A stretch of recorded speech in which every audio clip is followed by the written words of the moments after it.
Okay. So this is me watching the Bungie's Destiny 2 Forsaken video thing. I've seen it once before and talked very lightly about it to someone. So more or less my reactions. Well, but I don't even know if the audio is going to work on this. So there we go. We have this opportunity that we wouldn't have had years ago to ship a game and then really collaborate with people outside the studio to figure out, like, what is the best version of that? Honestly, yeah, like we're building something the community has been asking for, and it's accumulation of everything that we believe the game needs to be. The upside to that is we're not holding anything back. All the feedback we've heard for the last year is, this is it. It's in Forsaken. Sounds good so far. Hopefully this isn't. We want this release to have a different tone and a different vibe. We sort of just embrace that Western revenge vibe. You're going to a darker place. You're going to take on a different role as a guardian. That last bit sounds cool, but revenge? A barren landscape with like the asteroid vibe with like tumbleweeds, and I mean that just sounded cool. Grit, man. I want to bring the dirt back. But what better way to start a story than to start it with a prison break? Right. Cade's been filling this prison with bad guys that are really bad, and so when it breaks, things can happen to all the world. First place you're going to go to is the Tangled Shore, which is a new part of the reef that you've never seen before. That's right, my friend. It's a collection of lashed together asteroids and rocks out. Okay. I didn't notice it the first time. That fawn was talking? Huh. That's interesting. I don't remember them. You know, they'd always speak. Oh, I don't remember what the language is called, but I don't think I pronounced it anyways. But yeah, that was interesting. But, okay, if they're gonna start the story off with a jailbreak, hopefully it, you know, is a story that's not very short. I feel like the last update, the Rasputin Warmind DLC,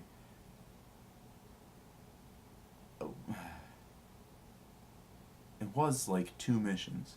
It was a mission, a strike, and a mission, a boss fight. But no, that was also a strike. Yeah. So hopefully this one is, I want to say a bit more lengthy, but because that did take me, I was working for. Anyways, let's get back to the video. It's very otherworldly, and it's full of pirates and assassins and bad guys. It's become a lawless place. It truly is a frontier. It's completely taken over. The most malevolent force there is the Scorn. They're very aggressive. They're always going to charge and push you. The Barons are the top dogs in the Scorn, and each one has gone back and committed nefarious crimes. I think of it as the reverse Magnificent Seven, like the worst of the worst criminals. You are hunting down these different Barons. In fact, they're called Baron hunts. So one Baron is a sniper, and you have a sniper versus sniper battle with them. Another Baron is this big, giant, hulking melee character. It's interesting.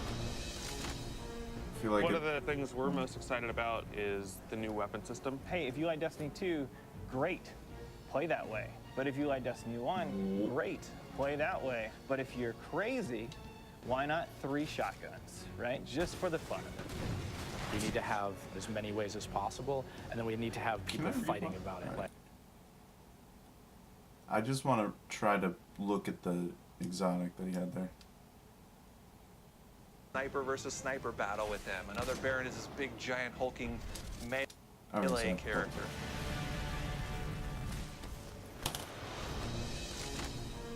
One of the things we're most excited about is the new weapon system. Hey, if you like Destiny 2... Ooh, hey. Excited for that foundry to be a thing. What?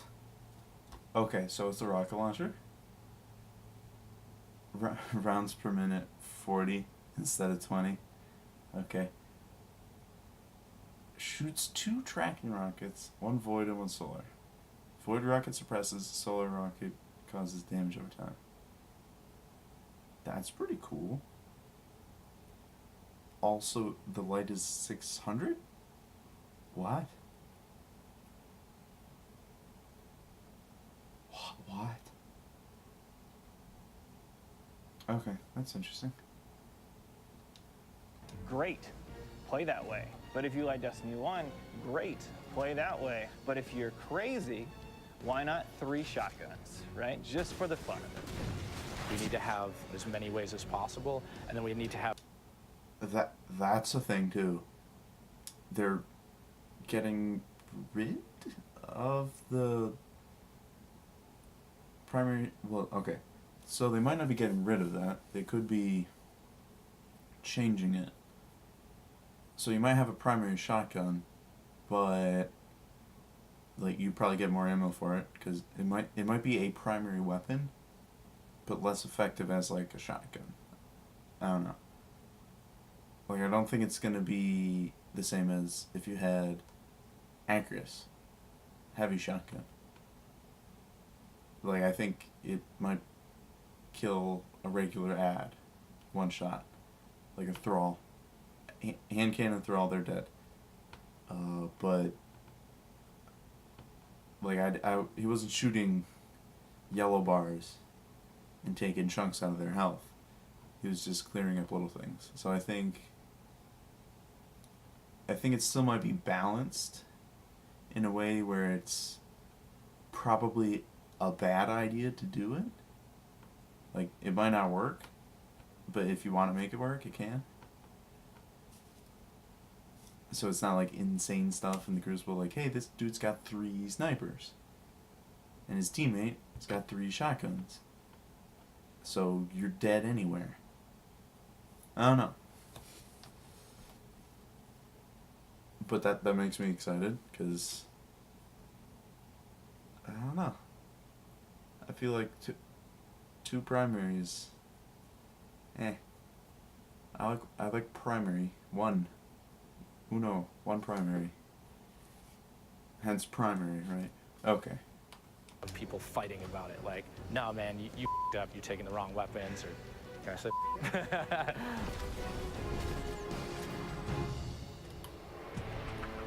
So randomables are coming back. Every single weapon is going to feel different when it drops. And we're improving the mod system. So I don't know if I'm okay with random rolls. Kind of like being able to get a weapon and then not having to worry about it. Masterwork style system coming together where you actually are able to kind of move your levels up over time. And so there's investment back on the weapons again. That's nice, though.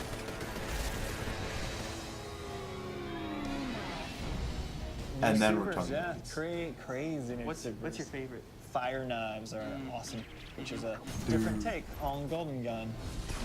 We took a lot of inspiration from Rise of Iron. Cast that thing. You got a huge hammer now, and you slam that thing down, and it sends out this fire in front of you that then creates a fire tornado. We gotta take it to the next level, you know? Whoa, wait. Did he? Okay, I want to see the fire knives again, but I want to see if he teleported to the fire tornado thing.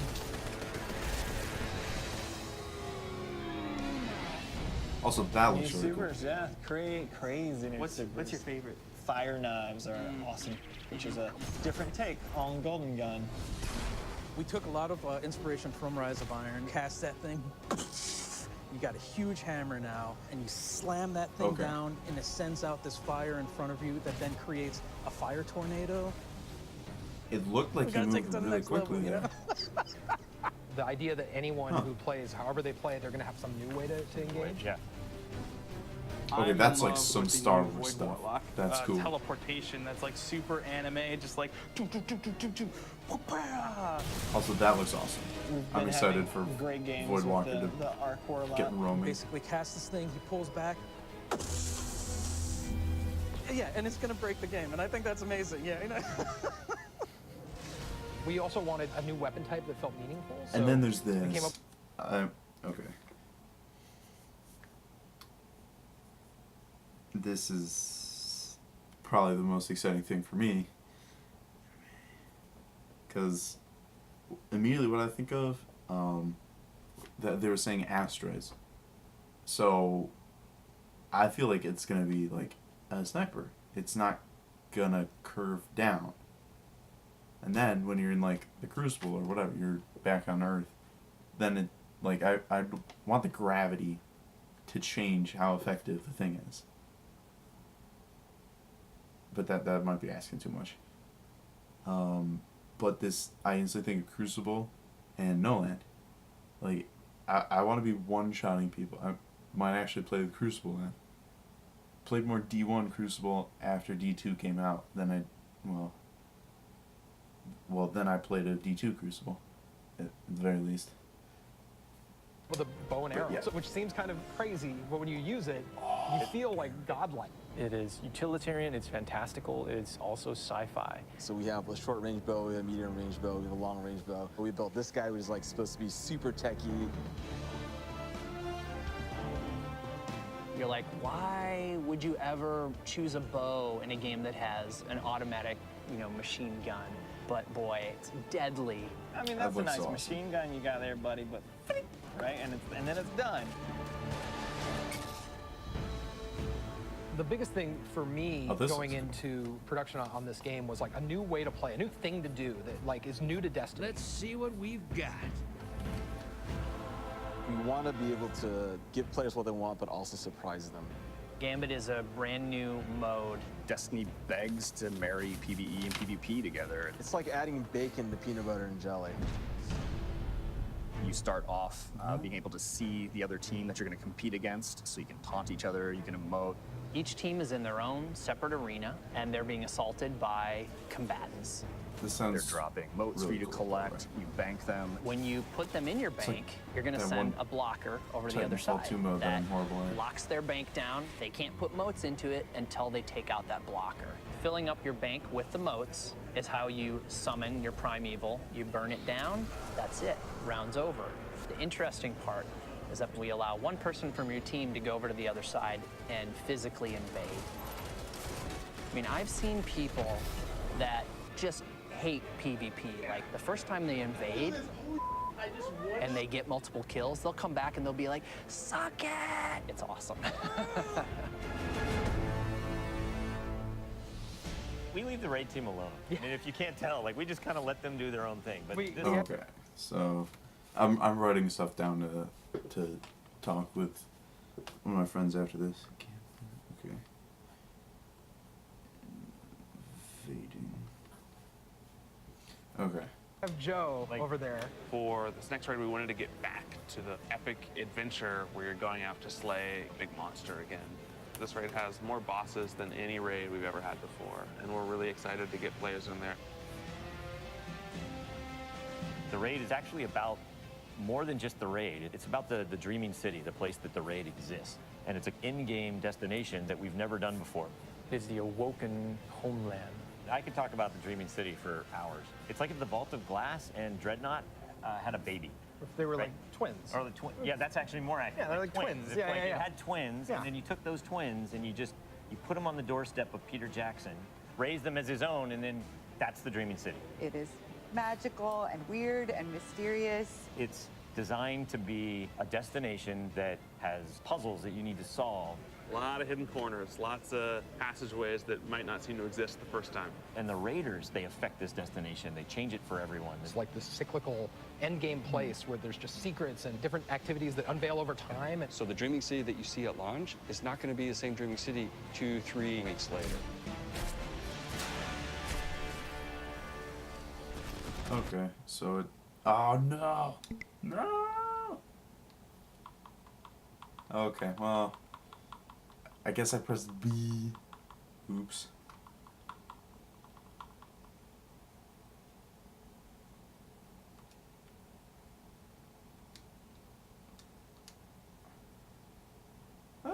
And the raiders, they affect this destination. They change it for This. everyone. It's like this This, I want to know what endgame. that is. What he said, it changes it. So... It's... different from when you see it at launch? I don't know. I just might like blind reads too much. I don't know. I feel like I don't know. If it's changing, that's good. Is it like a kind of how Vault of Glass was? Just like the tip of that was in a public place. It's not like many people went there. It's like in the middle of nowhere on Venus, but you can still see it.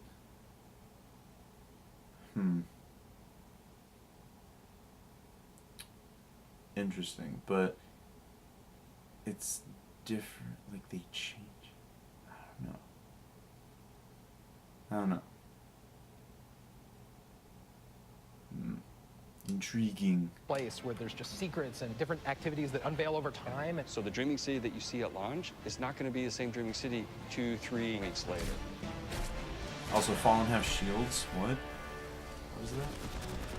So with every design decision we've made for the Forsaken, like the first thing we ask is how will the community react to this? Players want their investment in Destiny to matter, and they want to be able to see that reflected in the content. We knew we wanted to do something for the collectors in our game. So we built a feature called the Collections. It's a way for you to track all the items that you can go out and acquire. There's so much gear in our game. There are 2,000 items you can get. Go get them. You can look at sets and you can say, I haven't filled out this set. What do I have to do to go get it? If I want to find like how many guns in the world, I can actually go look now. We also had a triumphs thing, which is just acknowledging your achievement. It like ties into records, it ties into lore. It's a thing that can help you drive like, hey, I want to do that. And if I do those things, I can get a title. Like I can have a title floating over my name that says that I'm a god or whatever. Not me, but like you. We wanted Forsaken to feel like a game that never ends. So we're going to reinforce the hobby and make the experience something that can be played night over night. We're changing the weapon slots. We're changing how the pursuits work. We're adding new features like the collections and the triumphs. We built Gambit. We've got a whole bunch of new weapons to chase, exotics that are really powerful. We have Lisa focusing on some sweet new exotic armor. Maybe we gone overboard, like dialed it too high. More to go out there and collect in the world, exotic armor pieces to go out there and hunt. We're working on armor perks, random rolls, new mod system. New... Armor More perks. to go out there and I wanna collect see in that. the world, exotic armor pieces to go out there and hunt. We're working on armor perks. Huh. Deal more damage to all targets. Take more damage. That's interesting. Random rolls, new mod system, new subclass pass. We're making Forsaken for people who love Destiny. Making a game that we can all love. That is the goal. That's what we're going to constantly be pushing towards, always. Everything we're building is through that lens.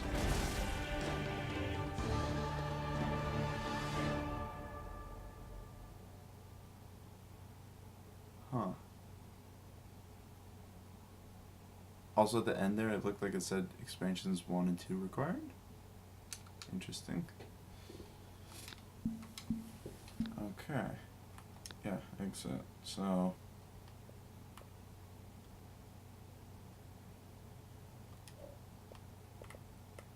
Alright.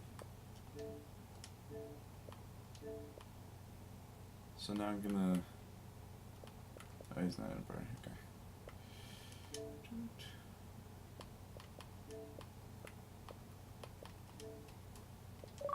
Okay. Well, it looks like there's gonna be 2 super things. Like 2 options to pick for each super. I can't believe that they get rid of like things like Tether. But that guy at the end cast Shadow Mark. So that might be like the Knife Void Hunter super. But oh my goodness, the Voidwalker thing, that looked ridiculous. Like, I like Blink. I don't play PvP at all. But my goodness.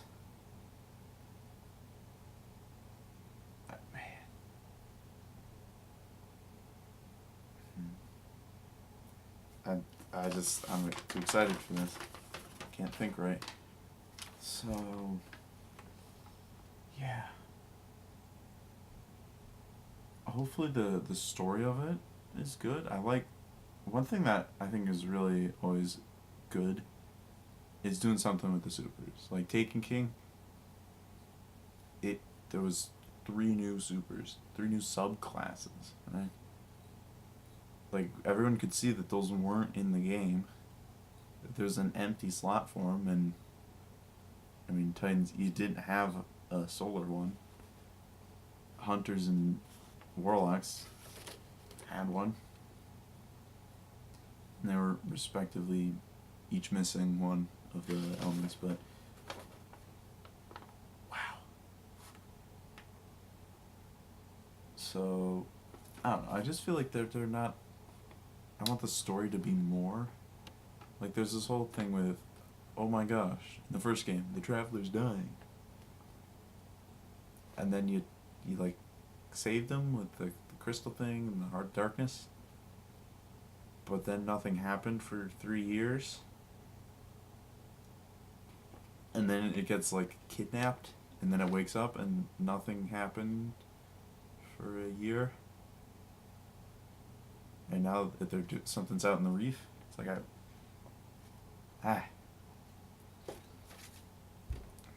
know, I just feel like they need to end those a little bit better, because it's like the main story of each game is like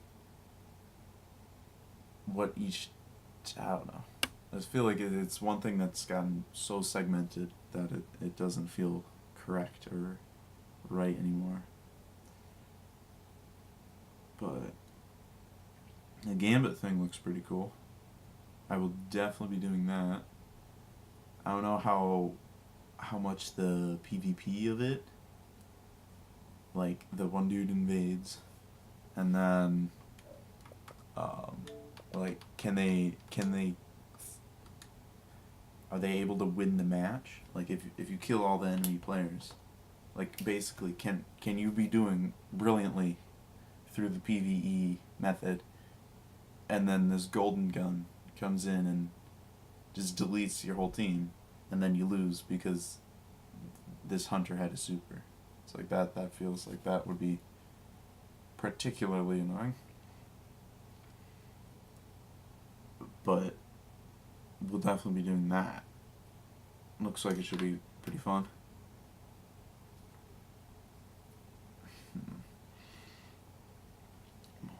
Oh, then there's the whole raid thing. Yay, it's a raid, not a lair. Woohoo! That's exciting. Like, it's actually a raid. It's not just one encounter with the jumping puzzle at the front. Now, they said they had more bosses than any of the previous raids.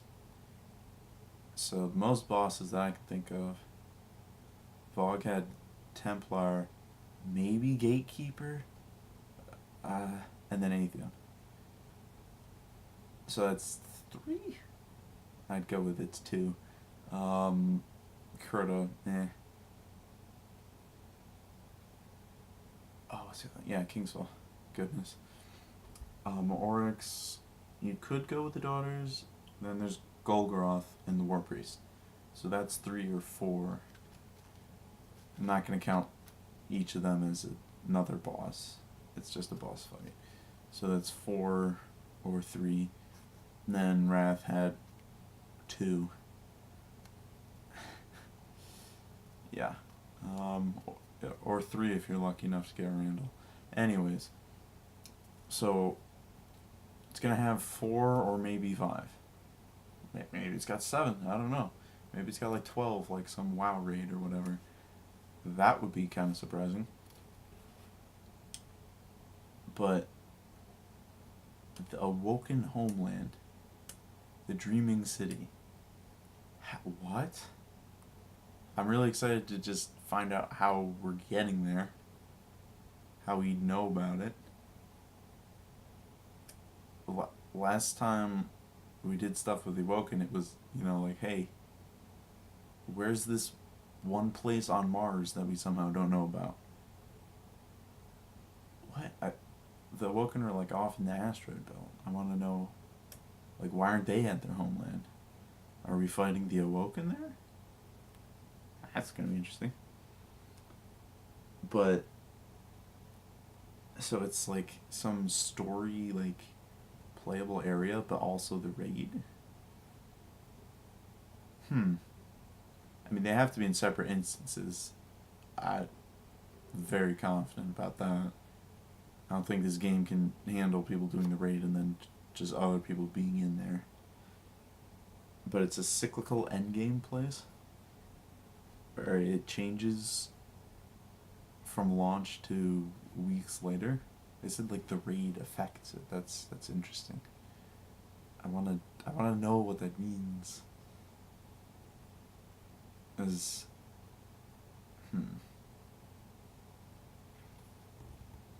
mean, I get that if I just don't have enough time to play it, I can't get the hardcore player experience, but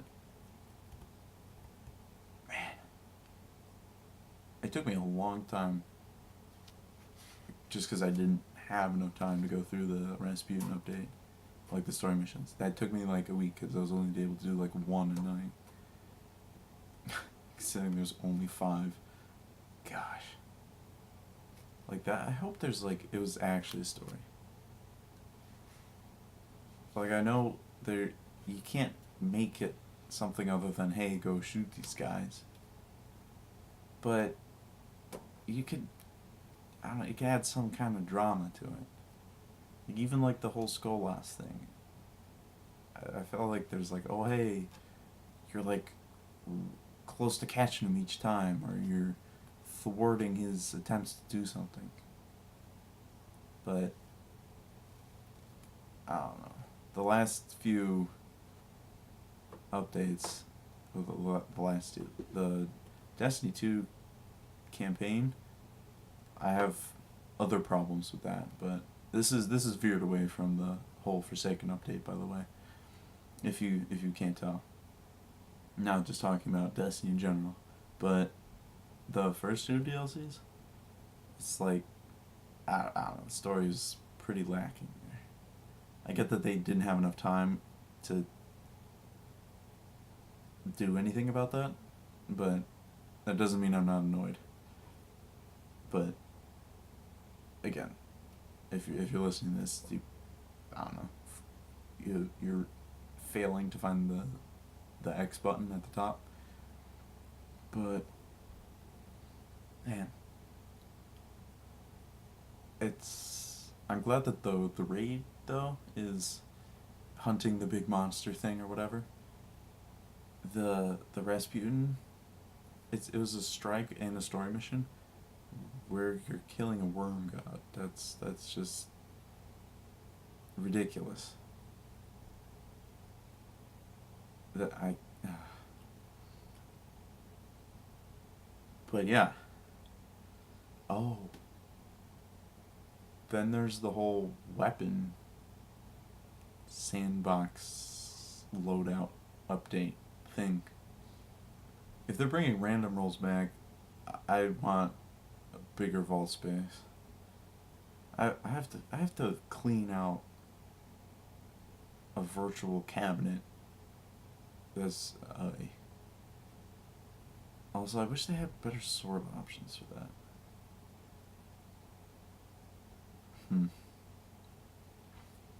But yeah, I should have maybe said this earlier, but quite excited for the update.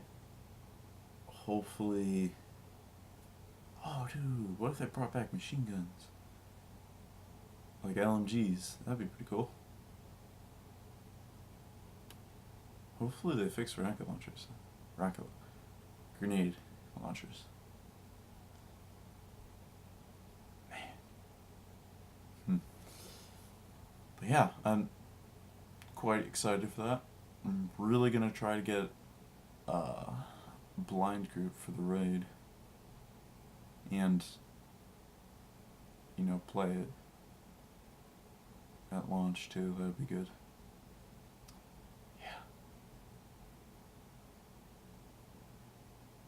But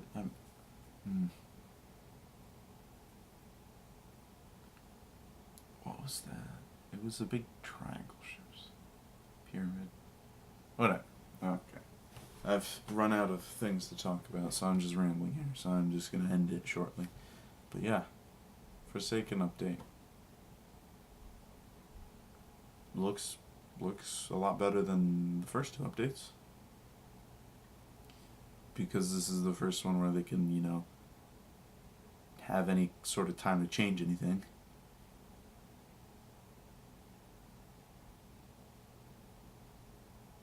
So, yeah. Oh, dang, I am so bad with my trains of thought. It's horrible.